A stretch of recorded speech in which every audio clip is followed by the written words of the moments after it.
자, 바로 이어서 FAT 1급 74회 지금 우리 거래자료 입력까지 해봤죠. 세 번째 실기 파트에서 부가가치세 관련된 거 해봐야 되겠죠. 자, 부가가치세 거를 보시죠.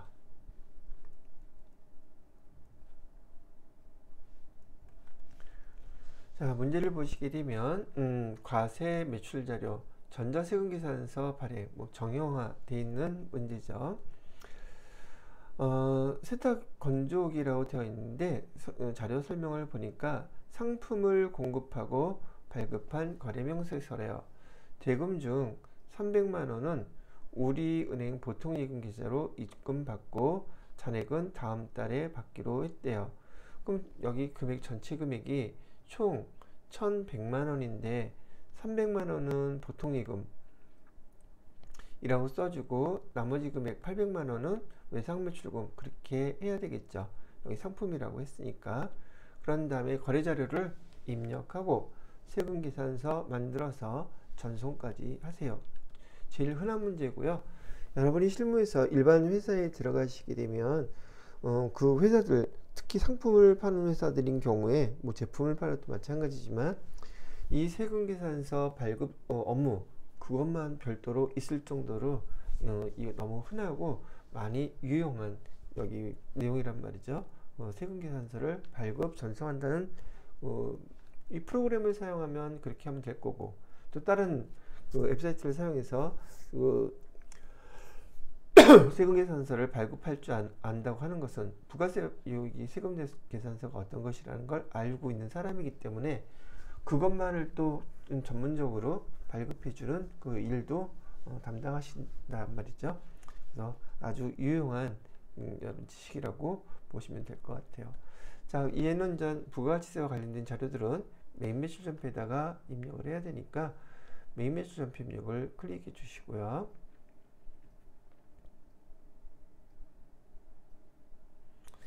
이 날짜는 10월 2일로 되어 있네요. 날짜는 10월 2일. 자, 부가세 유형은 지금 얘가 우리가 상품을 공급하고 오는 상품 매출이죠. 매출에서 증빙서류가 세금계산서인 경우는 11번 과세 요거 누르기로 배웠죠. 품목은 세탁 건조기 이렇게 해주시고요. 수량은 5개, 단가는 200. 자, 그 다음에 거래처는 세운유통이라고 되어 있죠. 세운유통. 세금계산서는 발급할 거니까 그냥 엔터 치고 넘어가야 돼요. 거래금액은 지금 300만원은 보통예금으로 받았고, 그 다음에 나머지는 외상이니까 분계는 혼합분계 누르셔야겠죠. 혼합분계를 누르면 반드시 이 빨간색 차액이 뜨지 않도록 밑에 차변 대변 반드시 맞춰 주셔야지 돼요. 자, 차변에는 그래서 보통예금으로 300만원 받았다고 했어요.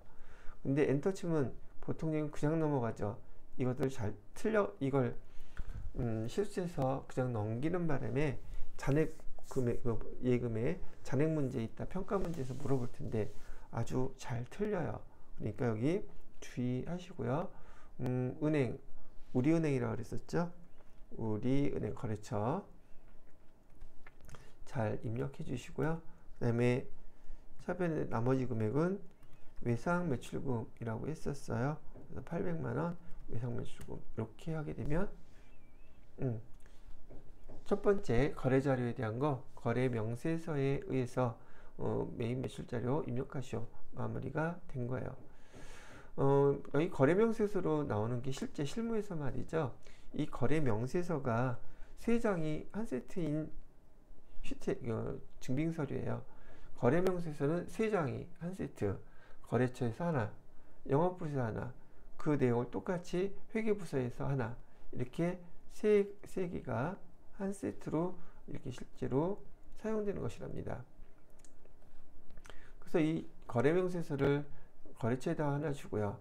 요 내용을 갖다 똑같이 사인받은 것을 회계부서에다가 주고, 회계부서는 이 거래명세표 한 달치를 다 모아서 거래처에다가 세금계산서를 발급해서 이렇게 보내주는 거예요. 이 거래명세표 합계 결과로 세금 계산서 발행해서 지금처럼 보내주게 되는 겁니다. 여기에는 지금 샘플로 한 건 정도 이렇게 나왔는데 많은 대부분의 회사들은요 거래처에다가 이렇게 물건, 상품, 제품을 공급해 주는 게 한 달에 작게는 뭐 한 대여섯 장, 뭐 한 장도 물론 있을 수 있기는 하겠죠. 근데 주요 거래처인 경우에는 수십 장이 발생될 수도 있어요. 참고로 그렇게 알아두시면 될 것 같으네요.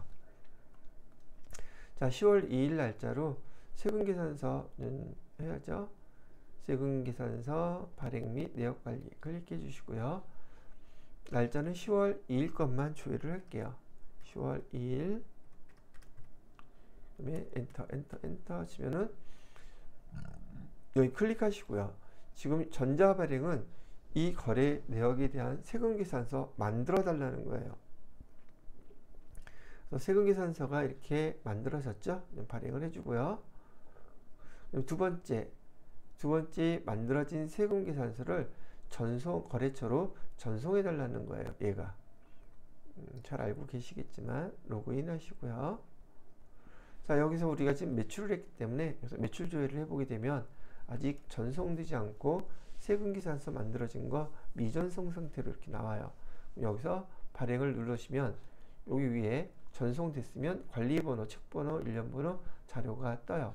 발행은 여기를 누르셔도 되고 여기를 누르셔도 되고 여기를 누르셔도 되는데 굳이 여기까지 누를 건 없고 그냥 옆에 있는 거 바로 눌러보면 되겠죠. 떴죠. 요거 확인하시고 연 발행을 했으니까 매입 매출 전표 입력해서 10월 2일 거 다시 조회를 이렇게 해보시게 되면 전자세금계산서 전자발행 이렇게 띵 하고 뜨게 있죠. 근데 여기에 만약에 여러분이 전자입력 말고 전자입력으로 1번에서 전자입력 상태로 되면 세금계산서 여기 가서 조회를 해도 나타나지 않아요. 왜? 세금계산서가 발행된 것으로 처리가 되기 때문에 그런 거죠.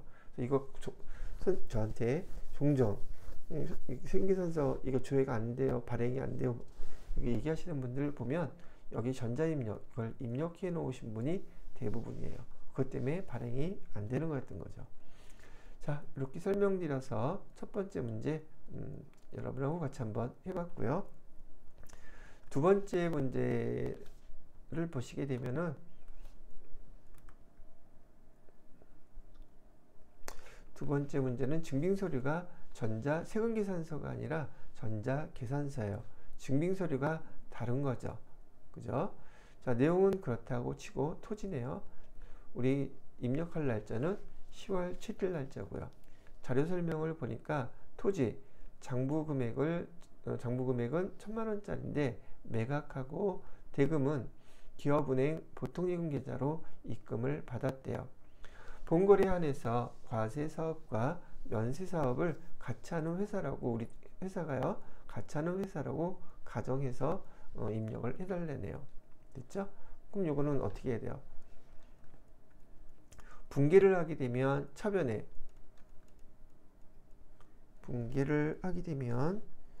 차변에 토지가 되겠죠? 매각했다 그랬나?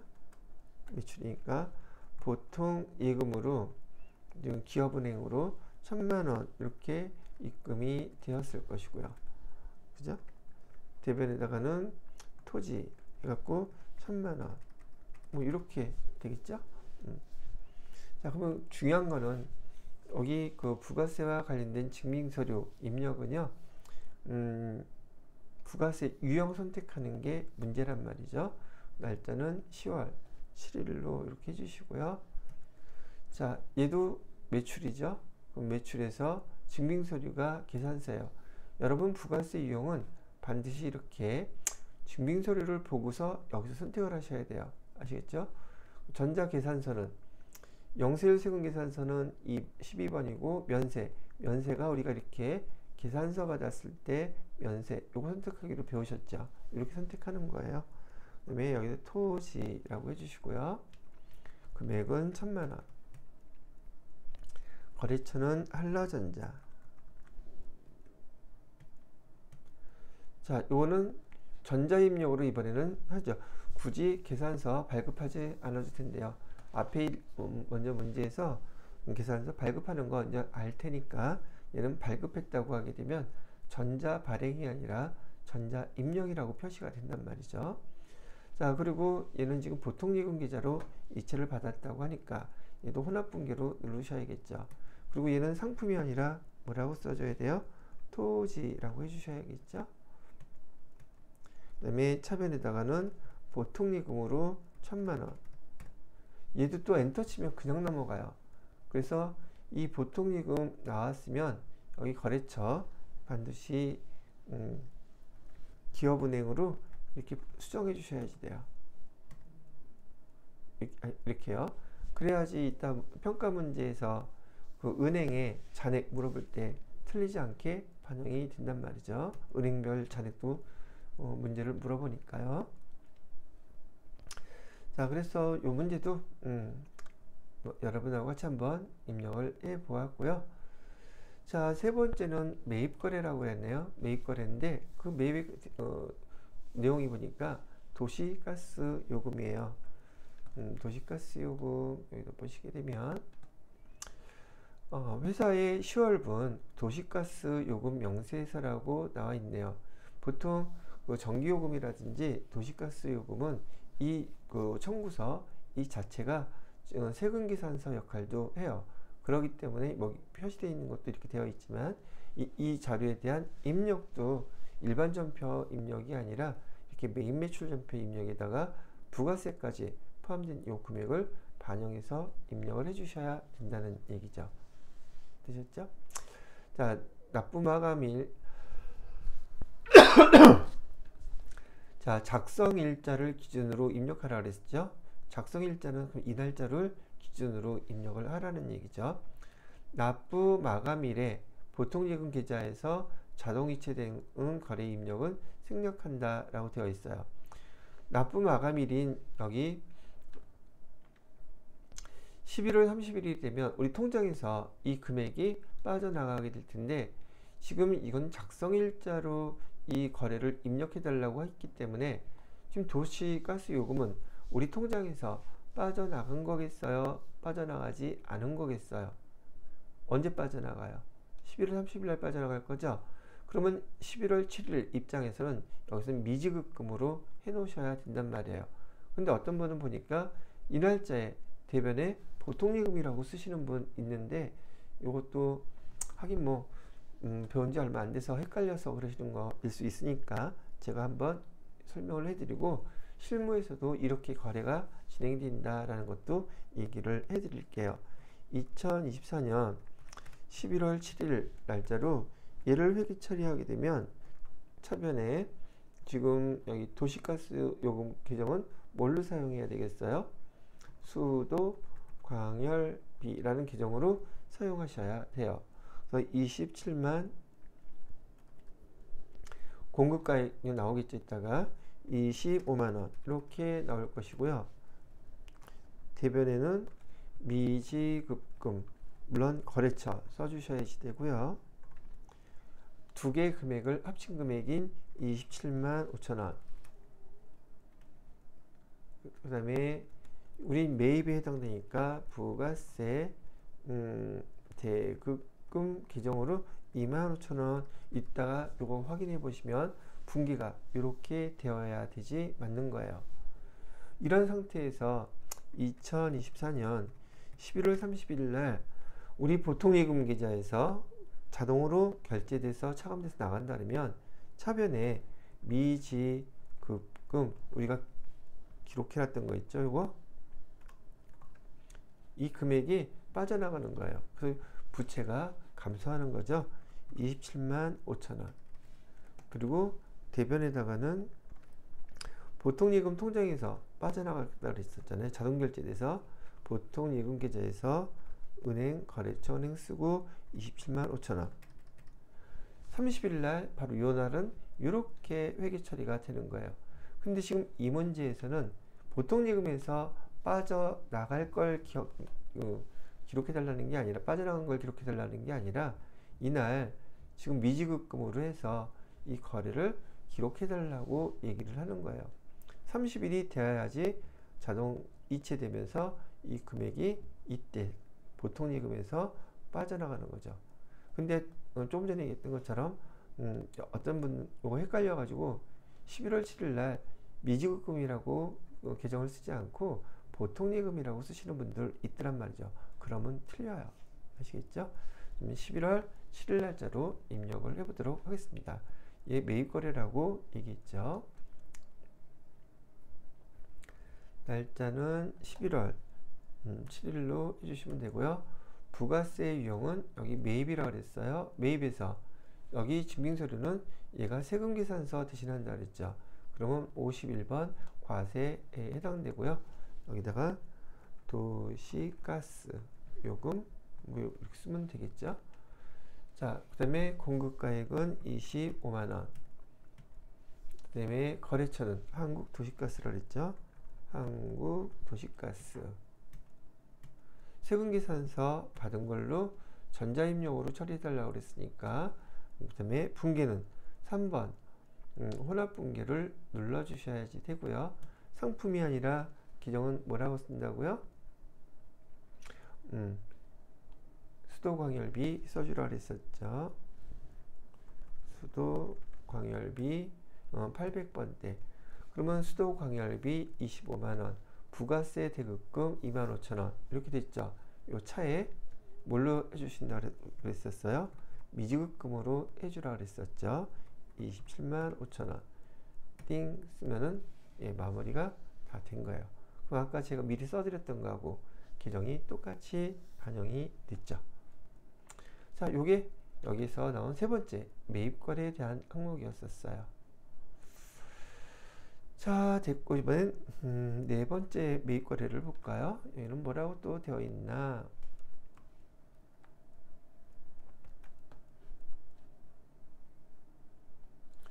자, 보시니까 매입거래라고 되어 있고요. 신용카드 매출 전표네요.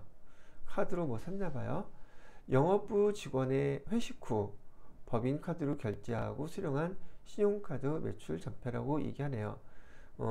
일품 한식당은 일반 과세사업자라고 얘기를 해요. 그러면 직원들 회식했으니까 얘는 복리후생비라고 해줘야 되겠죠. 그죠? 분기를 갖다가 미리 해드리면 차변에 복리후생비 해서 여기 금액 15만원 나와 있네요. 그죠? 그 다음에 부가세 대급금에서 15,000원 이렇게 나와 있을 거고요. 신용카드로 결제를 했으니 얘는 당연히 대변에 미지급금으로 해주셔야 되고, 신용카드 거래처 이렇게 써주셔서 16만 5천원 이렇게 기록이 되게끔 입력을 해주시면 되는 거였어요. 그 다음에 신용카드니까 매입 신용카드는 과세거래죠. 그래서 카과 부가세 유형은 카과로 선택해 주시면 된다는 얘기고요. 여기 날짜를 보니까 매출로 날짜로 되어 있어요. 11월 13일로 되어 있죠. 우리 11월 13일 날짜로 이렇게 입력을 해 보도록 하겠습니다. 11월 13일 거래고요. 부가세 유형은 여기 매입 중에서 신용카드 매출 전표 카드 여기 있죠. 면세 품목 아니고 영세율 아니니까 카과 57번 선택하셔야 돼요. 그랬더니 어디 카드냐고 물어보고 있죠. 얘는 농협카드였었어요. 여기 농협카드라고 되어 있죠. 확인 눌러주시고요. 품목은 그냥 직원 회식 정도 쓰면 되겠고요. 자, 카과일 때 또는 현과일 때는 이 공급대가를 입력해 주시면 돼요. 여기 16만 5천원 공급대가를 입력하고 엔터를 치면 공급가액하고 세액하고 자동으로 나눠지죠. 근데 모르고 15만원 입력했다 그러면은 그 15만원이 이렇게 나눠질 텐데, 이렇게 나눠지는 이런 자동 편의 기능은 첫 번째 입력할 때만 이렇게 나눠져요. 만약에 잘못 입력하셨다 그러면 공급가액 세액 이렇게 나눠서 입력해 주시면 되고요. 자, 거래처는 일품 한식당이라고 그랬고요. 일품 한식당 세금계산서하고는 관계 없어요. 분계는 카드로 결제했기 때문에 자동분기 4번 눌러주시고, 그럼 농협카드 미지급금으로 됐죠. 상품 대신에 계정 뭘로 써줘요? 얘는 복리후생비라고 여러분이 써주셔야죠. 직원들이 먹은 거니까요. 이렇게 하게 되면 아까 말씀드렸던 대로 복리후생비 15만원, 부가세 대급금 15,000원, 미지급금 165,500원 이렇게 입력해달라고 요구한 문제가 바로 이 문제였던 거죠. 되셨죠? 그래요. 이렇게 입력하시면 됩니다. 자, 그 다음에 매입거래. 이번에는 매입거래인데 증빙서류가 여기 전자세금계산서네요. 그죠? 그리고 날짜는 11월 15일이고요. 내용을 보니까 대표이사 김대우의 개인 취미생활을 위해서 골프용품을 구입했대요. 대표이사 개인 취미생활. 그리고 이 세금계산서를 회사로 받은 거예요. 근데 지금 이 내용은 이제 매출 전표에다가 입력하라고 그랬는데요. 여러분들한테 아까 제가 이렇게 부가세 코드번호 54번 불공으로 처리하는 사항, 얘는 부가세 신고서에는 뭐라고 부른다 그랬어요? 우리가 알고 있기로는 매입세 공제해주지 않아요. 그 뜻을 불공 이렇게 한다 그랬죠. 근데 불공은 공제받지 못할 매입세액이라고 부가가치세 신고서에서는 이렇게 말로 풀어서 설명이 되어 있어요. 매입세액은 원래 공제받게 되어 있었잖아요. 근데 다음과 같은 항목들에 대해서는 그 매입세액을 공제받지 못합니다. 이는 부가가치세 신고서에 보시게 되면 거기 항목에 공제받지 못할 매입세액이라고 나와 있어요. 여기서 여러분이 정말 주의하셔야 될 게 뭐가 있느냐면, 물론 불공사항도 다시 한번 또 써드리긴 하겠지만, 아까 이론 시간에 불공사항이 그 10번 문제에서 나왔었어요. 그래서 제가 거기다가 참고자료 써드렸거든요. 그거 반드시 외우라고 얘기해 드렸고요. 여기 매입매출 전표 입력에서 부가세 유형 54번을 언제 쓸 수 있느냐면, 반드시 그 증빙서류가 매입 세금 계산서일 때만 해당이 돼요. 신용카드 매출 전표나 다른 건 안 돼요. 매입 세금 계산서에는 이렇게 매입 세액이 있기 때문에 얘를 공제하지 않기 위해서 코드를 갖다가 불공, 이 코드 처리를 하는 거거든요. 신용카드 매출 전표, 현금 영수증 이런 것들은 불공사항 6가지 적어드릴 거, 거기에 해당돼도 54번 불공이라고 쓰시면 안 된다는 얘기예요. 불공사항의 첫 번째 거는 아까 얘기했던 거, 세금 계산서, 세금 계산서에서 필요적 기재사항, 그게 오류 또는 누락 이렇게 발생하잖아요. 그러면 매입세 공제 안 해준다고 얘기하는 거예요. 그럼 여기서 얘기하는 세금계산서의 필요적 기재사항이 뭔지를 알아야 될 거 아니겠어요. 세금계산서의 필요적 기재사항은 여기 세금계산서에 짙은 선으로 박스 쳐져 있는 거예요. 총 7개예요. 7개. 얘가 필요적 기재사항이에요. 이 내용이 하나라도 오류 또는 누락이 되면 그 세금계산서에 적혀져 있는 매입세 공제받지 못하는 거예요. 즉 불공 처리해야 된다는 얘기죠. 그리고 나머지 주소라든지 업태, 종목 이런 것들 있죠. 이런 것들은 다 임의적 기재사항이라고 불러요. 필요적 기재사항이 아니라. 임의적 기재사항은 빠지거나 누락돼도 매입세 공제받는데 지장이 없지만, 세금계산서에서 이렇게 짙은 색으로 박스 쳐놓은 거, 즉 공급자의 사업자 등록번호, 그 다음에 공급자의 상호, 대표자 성명 3가지 하고요. 공급받는 자의 사업자 등록번호 4번째 거, 작성일자 5번째, 공급가액 6번째, 세 7번째, 7가지예요.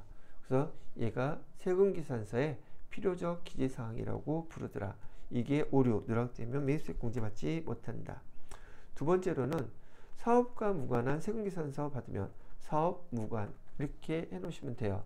지금 여기 문제에서 나온 게 지금 대표이사가 골프용품 구입한 거 이거 회사에서 사용하는 건가요? 아니죠. 사업과 무관하잖아, 이거 상관은. 그죠? 그런데 그 세금계산서를 회사에서 받았다? 그럼 얘 불공처리하라는 거예요. 이 문제는 불공사항 중에서 두 번째 해당되는 사항이었어요. 세 번째는 제가 아까 1000cc라고 썼던 거 있었죠? 예, 1000cc. 여기 정식 명칭은 뭐냐면 개별 소득세 부과 대상 소형 승용차 취득 또는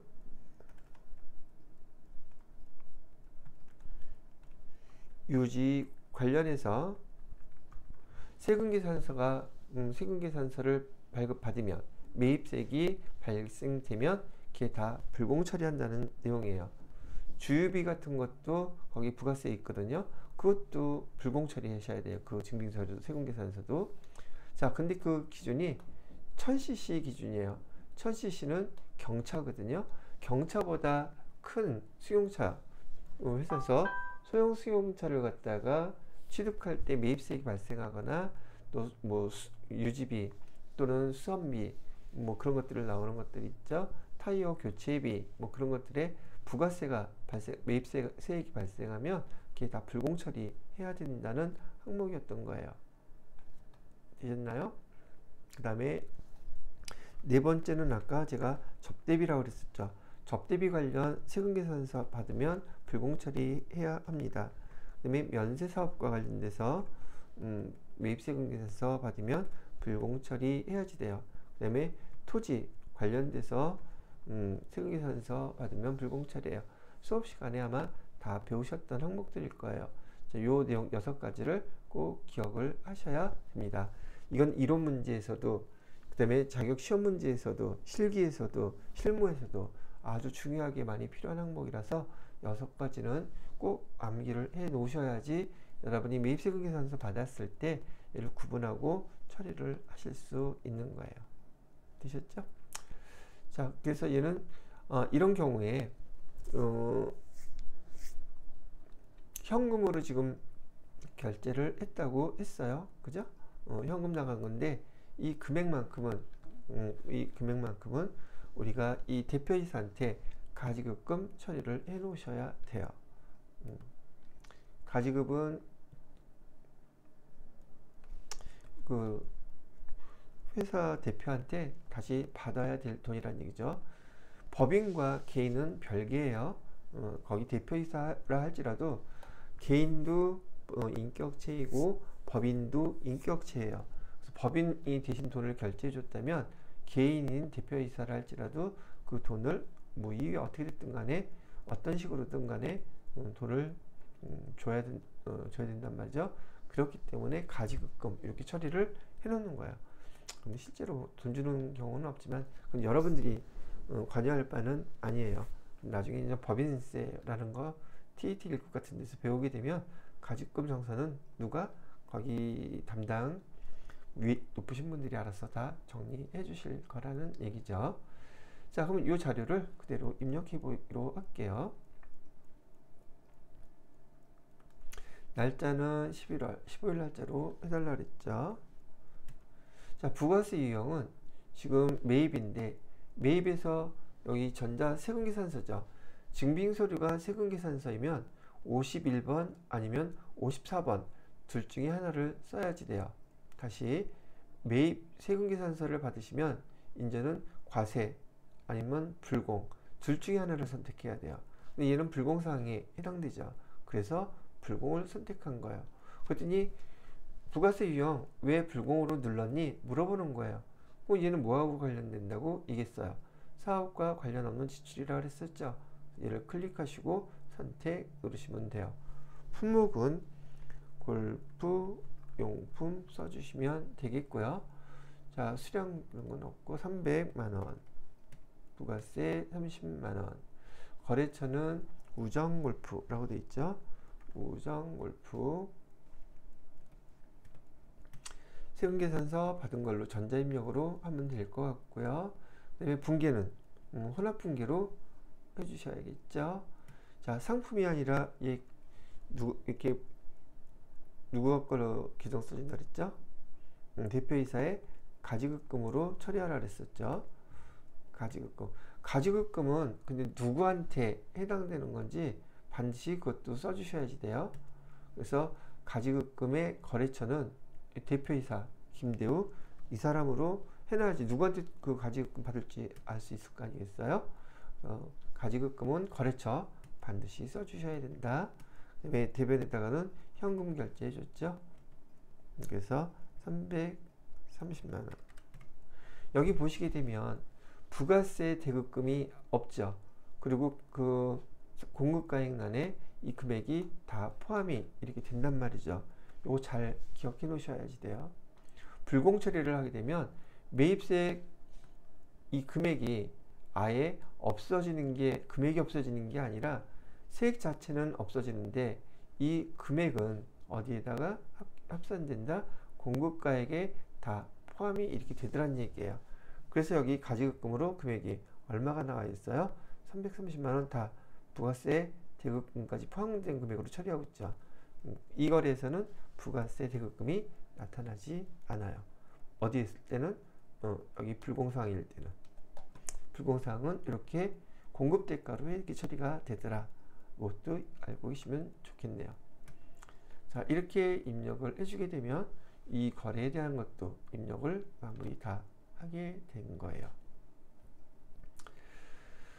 자, 맨 마지막 문제는 항상 그 FAT 1급에서는 부가가치세 신고서에 대한 회계 처리를 물어보더라고요. 그죠? 자, 그래서 여기 보시게 되면 1기 부가가치세 확정 신고 기간에 부가가치세 신고서 조회하시오라고 되어 있고요. 전자신고세액공제. 전자신고세액공제는 우리가 홈택스를 통해서 우리가 부가가치세를 신고하잖아요. 그러면 얘는 전자신고세액공제 만원은 1년에 확정신고 때만 받을 수 있어요. 신고할 때. 예정신고 때는 해당되지 않아요. 언제만 해당된다? 확정신고 때만. 확정신고 때만 세액공제를 받을 수 있습니다. 그럼 1년에 몇 번 받을 수 있어요? 2번. 얼마? 2만원. 근데 지금 여기 1기 확정이라고 그랬었죠. 반영해서 6월 30일 날 부가가치세 납부세에 대한 회계 처리를 하라고 되어 있어요. 단 저장된 자료를 이용하여 납부세액은 미지급세금, 환급이익이 생긴다면 미수금으로, 그 다음에 전자신고세액공제는 자비익으로 회계 처리하고 거래처 코드, 이거 세무사 얘기하는 거거든요. 거래처 코드도 입력할 것이라고 되어 있죠. 그죠? 자, 요거 확인했으면 부가가치세 신고서 줘야 합니다.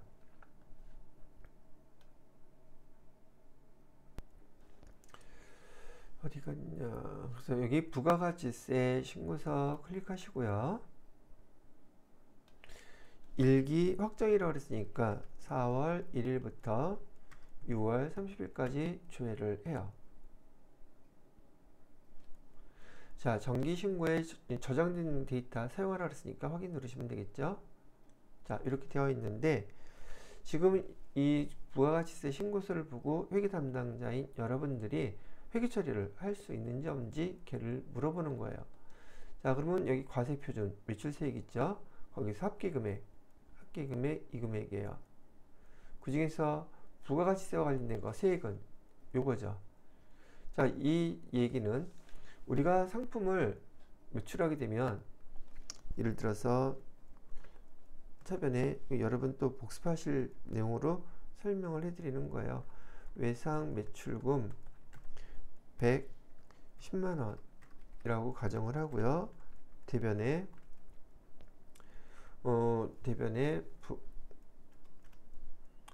상품 매출로 나타나죠. 상품 매출은 100만원.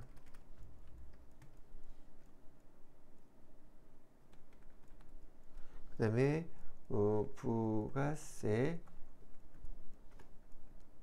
예수금 해서 10만원. 이렇게 우리가 지금 받을 돈 상품을 매출했을 때 회계 처리가 이렇게 돼요. 지금 제가 이거 써드린 이유는 상품을 매출하면 그 거래처로부터 또는 최종 소비자로부터 우리가 돈을 부가세를 10%만큼 미리 받아두는 거기 때문에 우리 급여 나갈 때 직원들한테 예수금 미리 받는 것처럼 얘도 예수금이에요. 근데 얘는 부가세 예수금. 국가를 대신해서 이 상품을 소비하는 최종 소비자나 거래처한테 부가세를 미리 받아 놓는 거예요. 이 부가세는 절대 회사의 돈이 아니에요. 국가 대신 받아서 보관하고 있다가 부가가치세 신고할 때 납부해야 되는 금액이라는 얘기죠. 그래서 얘가 매출할 때 생기는 계정 이름이 부가세 예수금이다. 이거를 알고 계셔야 된다는 얘기예요. 그래서 이렇게 발생한 금액, 이 금액의 합계 금액이 지금 이거예요. 그럼 얘는 매출은 대변에 있는 이 부가세 예수금의 합계 금액이 매출 세액이라고 얘기를 하고 있는 거죠.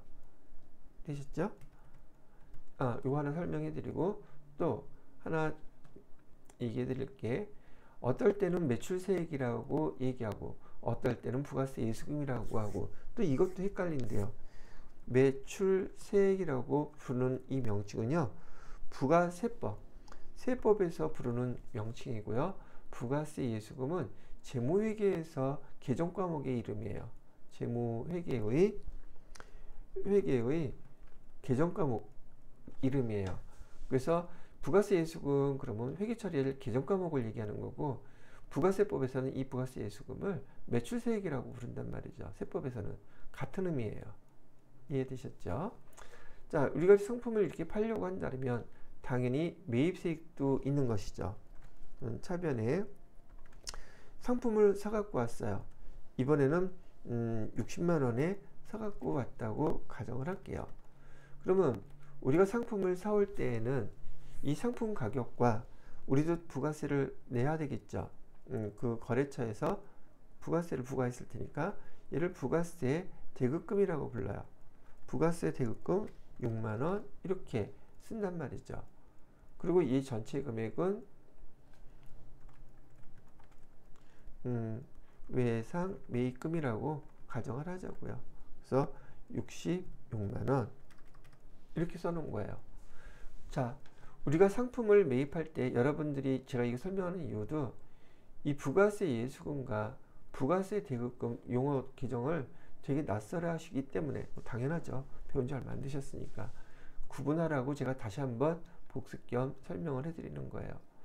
그러면 지금 부가세 대급금이라고 쓴 거는 우리가 매입할 때 여기 전체 금액 있죠. 차가감계라고 나와 있는 여기에서 여기 325만 원 요거 있잖아요. 이 금액이 바로 부가세 대급금 이 금액인 거예요. 차변에 있는 거. 얘는 대변에 있는 거 부가세 예수금, 얘는 대변에 있는 부가세 대급금 금액이 얘란 말이죠. 자, 4월 1일부터 6월 30일까지 이런 거래가 쭉 있어 왔는데 날짜는 부가가치세 신고 납부 과세기간, 요 과세기간의 마지막 날짜로 얘를 다 대체해서 없애줘야 돼요. 날짜는 2024년 6월 30일 날짜로 요 과세기간 동안에 4월달부터 6월달 동안 발생했던 부가세 예수금, 부가세 대급금을 상계 처리해서 다 없애야 돼요. 왜냐? 그래야지 7월 1일부터 또 부가세 발생하면 또 집계를 할 테니까. 그러면 상계 처리 어떻게 하는 거냐고요? 이렇게 상계 처리하는 거예요. 차변에 여기 부가세 예수금 발생했던 거 있죠? 대변에 있는 걸 차변으로 다 감소시켜 버리는 거예요. 그걸 상계 처리라고 불러요. 그럼 부가세 예수금 얼마를? 여기 지금 10만 원이죠. 근데 저는 이걸로 그대로 써줄게요. 451만 원. 이렇게 상계 처리를 해버리는 거예요. 얘가 얘라고 그랬으니까요. 그죠? 그 다음에 대변에다가는 뭐라고 쓰느냐면 부가세 대급금도 요 과세기간 동안에 발생했던 이 금액 있죠? 요거를 차변에 있던 걸 대변으로 다 상계 처리시켜서 없애는 거예요. 부가세 대급금 해갖고선 여기는 얼마라 그랬어요? 325만 원 이렇게 없애주시는 거예요. 그러면 금액만 비교해 봤을 때 부가세 예수금 대변에 있던 거 차변으로 다 보내줬으니까 다 상기 처리가 돼서 잔액은 6월 30일 현재 제로가 되겠죠. 부가세 대급금도 지금 차변에 있던 금액을 대변으로 다 이렇게 보내니 부가세 대급금도 상기 처리해서 잔액은 6월 30일 현재는 다 제로가 된다는 얘기예요. 그쵸? 그래야지 이제 7월 1일부터 또 이게 발생할 테니까요. 그럼 이 두 가지 금액 차이가 생기잖아요. 부가세 예수금이 부가세 대급금보다 더 많으니까 돈 더 많이 받아둔 거니까 차익만큼은 부가가치세 신고할 때 납부를 해야 되지 않겠어요? 그죠? 근데 여기 잡이익 있죠. 아까 여기 전자신고하면서 10,000원 세액공제해 주는 거 얘는 잡이익으로 처리해 달라고 그랬어요. 여기다가 잡이익 10,000원 처리를 하고 이제 실제로 차이 나는 금액 얼마를 납부하면 되냐 이거죠. 부가가치세 바로 여기 차가감 납부세액 있죠. 이 금액인 거예요. 그래서 차가감 납부세액을 언제? 지금 6월 30일로 이 마감을 회계 처리해 놓고 있으니까 일기확정 부가가치세 신고 납부는 언제예요? 다음 달, 그 다음 달 7월 25일 날 할 거죠. 그래서 여기는 미지급 세금이라고 이렇게 쓰라는 거예요. 그럼 미지급 세금은 얼마에 써주시면 돼요? 125만원 이렇게 처리해 주시면 된다는 얘기예요. 그리고 이 미지급 세금은 누구한테 지급할 거예요? 여기 세무서에 지급할 거죠. 그래서 요 날짜 기준으로 해서 미지급 세금이라고 쓰는 거예요. 그리고 반대로 부가세 예수금보다 부가세 대급금이 금액이 더 크면 차변의 그 계정이 차이가 나겠죠. 이거는 환급금, 우리가 환급 받을 때 그런 게 생기면 여기다가 계정은 미수금이라고 쓰시는 거예요. 지금은 우리가 납부할 것이기 때문에 미지급 세금이라고 쓴 것이고요. 되셨나요? 자, 그래서 지금 여기서 얘기하는 것은 6월 30일 날짜로요. 이렇게 회계 처리를 해달라고 얘기하는 거예요. 그런데 여기에는 지금 부가세 납부와 관련돼서 증빙서류가 지금 있는 상태예요? 없는 상태예요? 없죠. 그럼 얘는 좀 물어보고 싶은 거는 얘 일반전표에다가 입력해야 돼요? 매매출전표에다가 입력해야 돼요? 얘는 일반전표에다가 입력하셔야 되는 거예요. 됐죠? 높아심에 하나 팁으로 더 얘기 드리면 6월 30일 날은 이렇게 회계 처리를 하는데 지금 이 미지급 세금 내야 될 거 얘 언제 납부한다 그랬어요? 7월 25일 날 납부한다 그랬죠? 여기다 쓸게요. 그러면은 2024년 7월 25일 날 회계 처리는 어떻게 해야 되겠어요? 왜냐면 이거 여러분들한테 7월 25일 날 납부하는 것도 시험 문제 여기 자주 출제가 되니까요. 차변에 여기 대변에 있던 미지급 세금 차변으로 다 상계시켜서 없앱니다. 미지급 세금 해놓고 125만원. 그 다음에 이는 보통예금 통장에서 이체하게 된다면 보통예금 여기서 125만원 이렇게 7월 25일 날은 이걸 납부하는 걸로 끝나는 거예요. 여러분 지금 여기 회차마다 시험 문제가 부가세와 관련해서 요거 두 개 번갈아 가면서 반드시 나옵니다. 그러니까 이 문제 하나를 통해서 여러분이 잘 이해를 해 놓으시면 이 문제는 거의 틀리지 않으실 거라 생각이 들어요. 자, 그러면 얘는 요거 했던 건 6월 30일 날짜로 요 분계를 그대로 입력해 주시면 되겠어요. 입력해 봐 드릴게요. 일반 전표 입력 클릭하시고요. 날짜는 과세기간 종료일 날짜로 부가세 예수금과 부가세 대급금을 다 상기시켜서 없앱니다. 그럼 부가세 예수금 해주시고요. 금액은 얼마였었어요? 451만원. 그 다음에 대변에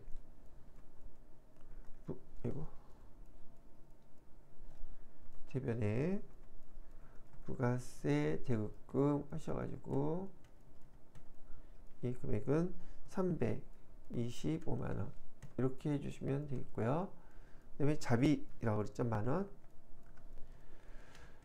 자비 10,000원. 자, 그 다음에는 미지급 세금이라고 그랬죠. 미지급 세금.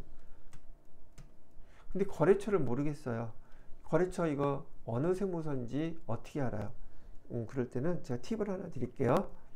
여기다 그냥 세무서라고 써봐요. 그럼 세무서는 당연히 하나밖에 없어요. 왜냐면 우리 회사에서 거래하는 회사가 하나밖에 없을 테니까요. 그럼 역삼 세무서 해주시고 납부해야 될 금액 125만원 이렇게 입력하면 이 부가세와 관련된 회계 처리가 다 마무리되는 거예요. 그리고 실제로 이 역삼세무서 조회하는 거는요, 우리 회사 그 등록 있죠? 여기서 찾아보셔야지 돼요. 회사 등록에 보시면 우리 회사에 사업장 세무서 있죠? 역삼이라고 나와 있는 거, 요거 조회하시는 거였었어요. 근데 저는 그냥 간단하게 입력할 수 있는 팁으로 그렇게 거래처 찾는 거 알려드린 거예요. 되셨죠? 자, 일반 전표 입력까지 해서 마무리가 다 되었습니다. 자, 그 다음에 잠깐 쉬었다가 실무수행 4번 결산 요거 이어서 설명을 해드리도록 할게요.